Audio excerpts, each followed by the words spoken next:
Tulum used to be the dream: white sand beaches, eco-luxury hotels, and that effortless boho vibe that took over Instagram. For years, it was one of the most desirable destinations in the world, a place where people came to escape, slow down, and experience a different kind of lifestyle.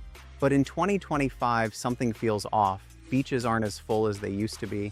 Prices have skyrocketed. Travelers are starting to look elsewhere, and behind the perfect images, a different reality is beginning to emerge.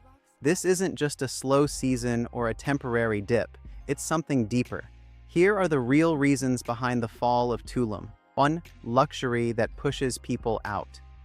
At first, Tulum felt different. It wasn't about luxury in the traditional sense. It was about simplicity, nature, and a kind of freedom that people couldn't find in more developed destinations like Cancun. Wooden cabanas, candlelit dinners, and a slower rhythm of life created something almost spiritual. But over time, that identity shifted. Today, Tulum has become one of the most expensive destinations in Mexico, and sometimes even more expensive than parts of Europe. Hotel prices can easily go beyond several $100s per night, even for relatively simple accommodations, but it doesn't stop there. Restaurants charge premium prices for basic meals. Beach clubs require high minimum consumption fees just to access the sand, and even short taxi rides, sometimes just a few kilometers, can cost an absurd amount compared to local standards. What used to feel open now feels gated. What felt authentic now feels curated for a very specific type of traveler. And that created a paradox. By focusing on high-spending international tourists, Tulum slowly excluded not only budget travelers, but also middle-class visitors and even many Mexicans. The destination didn't just become expensive, it became selective. And in doing so, it may have lost the diversity and energy that made it special in the first place. 2. When paradise isn't public anymore. One of the most striking changes in Tulum isn't just about prices or tourism numbers, it's about access. In Mexico, beaches are legally public. In theory, anyone should be able to walk freely along the coastline. But in Tulum, the experience often feels very different. Visitors and locals regularly encounter barriers, private entrances, security guards, or indirect restrictions through beach clubs that require minimum spending just to sit near the ocean. Even when access is technically allowed, it can feel controlled, limited, or intentionally complicated. And that changes everything. Because the beach isn't just a physical space, it's a symbol of freedom, openness, and shared experience. When that symbol becomes restricted, it creates a feeling of exclusion. 3. The environmental cost. Beyond the surface, Tulum is also facing growing environmental pressure, and it's becoming harder to ignore. One of the most visible issues is sargassum. Every year, massive amounts of seaweed arrive on the beaches, affecting not only the landscape, but also the overall experience for visitors. While this is a regional problem across the Caribbean, its impact in Tulum feels particularly strong. But that's only part of the story. Rapid construction has raised serious concerns about the fragile ecosystem.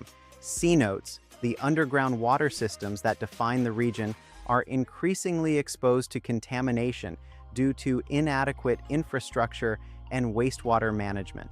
At the same time, parts of the jungle are being cleared to make room for new hotels, residences, and investment projects. What makes this more complex is the contrast with Tulum's image.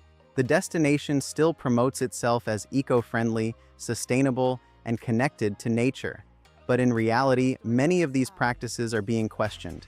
Sustainability has become part of the branding, but not always part of the execution, and that gap is starting to show. 4. Safety concerns. Another factor that has significantly changed how people see Tulum is security. Over the past few years, there have been increasing reports of violence in the region, not just isolated incidents, but repeated episodes, including shootings that sometimes happen in broad daylight in areas where tourists are present. These are not the kind of headlines that a destination built on peace and escape can easily absorb. Tulum was once seen as a sanctuary, a place to disconnect from the noise of the world. But when news of violence enters that narrative, it creates a strong contrast that's hard to ignore.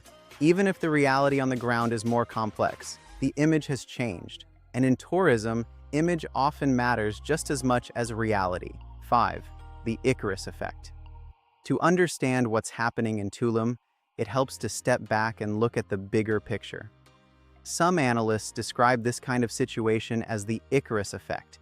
A destination grows rapidly, driven by global attention, investment, and popularity. It rises fast, attracts capital, and becomes a trend.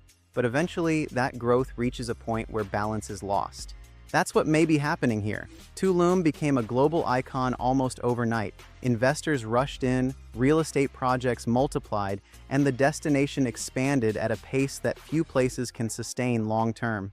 Entire areas were developed with the expectation of constant demand: luxury condos, boutique hotels, branded residences. But today, some of these properties remain partially empty, with units unsold or unoccupied.